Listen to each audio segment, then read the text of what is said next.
Cette étude est significative car la p-value est inférieure à 0,05. Cette ligne magique cache un malentendu fondamental qui a déformé la science, alors oubliez ce que vous savez là-dessus.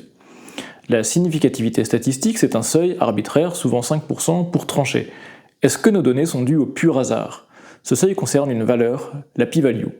Le point crucial à graver dans votre esprit est celui-ci. La p-value ne vous donne jamais la probabilité que votre hypothèse de recherche soit vraie. Ça, c'est le sophisme le plus répandu en science. Et pour comprendre, il faut se placer dans le monde du sceptique absolu, le monde de l'hypothèse nulle H0, où tout n'est que hasard. La p-value est une question posée à ce monde du hasard.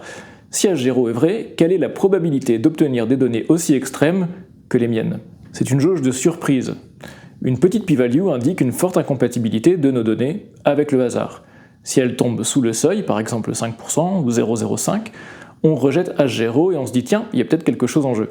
Mais attention, c'est le piège, parce que dire il y a quelque chose au sens de la significativité statistique ne veut absolument pas dire que c'est important au sens de la significativité pratique. Un échantillon gigantesque d'ailleurs peut rendre significative une minuscule poussière, une différence négligeable dans la vie réelle.